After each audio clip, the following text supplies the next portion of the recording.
2002年某个冷冽的冬天，工作小组来到了仙草之乡关西镇。一来到这里，关西农会的吕主任便很热情地拿出热热的烧仙草招待我们。仙草来，你们每个人来喝一杯热热的烧仙草。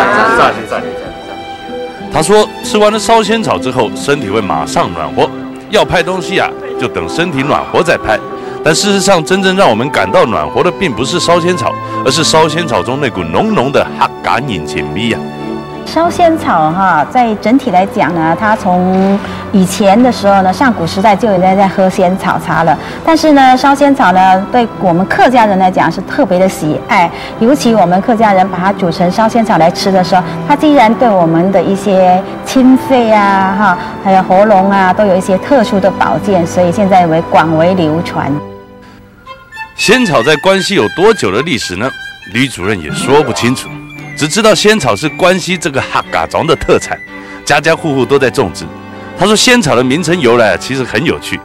古时候的人认为这种草具有由少变多的特异功能，只有仙人才能享用，因此称为仙草。我们想，这不就是哈嘎饮对于食物利用的多变化一样吗？也难怪关西这个哈嘎庄有着这么多的仙草田。可是吕主任说，并不是这个原因哦。他带着一种很骄傲的口气跟我们说，关西真的是一个很适合种植仙草的地方哦。因为我们关西呢是一个好山好水的地方，我们的平均温度呢是在23度到26度之间哈。那我们的年降雨量在2260公里。那关西呢几乎可以说很少有听到旱灾、水灾的发生呢，所以呢它这边比较适合仙草的栽培哈。那目前我们整个的栽培面积呢是占了全国的80%以上。全国的80%啊，真的是相当的多。可是当我们来到仙草田时，却发现怎么只有一个小小的范围呢？而且看不到仙草。带着我们来到当地居民的眼胎狗跟我们说呢，其实仙草的生长期是在每年的3月到9月。因此，现在的仙草田都已经采收完毕了，只剩下这一小片苗圃和淡紫色的仙草花。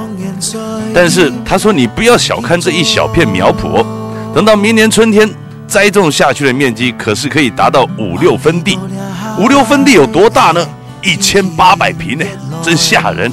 没想到看起来不到5坪大的苗圃，可以种出1800坪的仙草田哦。采收下来的仙草晒干绑成一捆一捆之后，就送入了仙草加工厂。我们看着农会的工作人员开着推高车来到幽暗的仓库里，爬上仙草堆成的山，将仙草一捆一捆的丢下来。经过称重之后，再送到对面的工厂去做加工处理。工作人员将装满仙草干的桶子慢慢吊到大铁桶里，仔细的清洗，再放入高压蒸汽锅煮。经过5个小时，120度的高温煮沸之后，就成了又纯又浓的仙草汁了。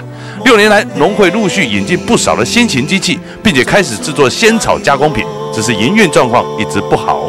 我想大家都可以了解一下，早期呢我们在吃仙草的时候呢，或者喝仙草茶的呢，都是要妈妈或者家庭主妇把那个仙草呢一捆一捆的去清洗、去熬煮出来。但是自从我们仙草加工厂有做了这个比较革命性的生产，就是说即溶仙草了以后呢，那我们就不需要这样子了。那即溶仙草呢，它是小小的一包，只要开水一冲泡它就可以了，所以非常的方便，而且吃的绝对是100%的仙草。经过农会的这般努力，让仙草跳脱出只有原料的局限。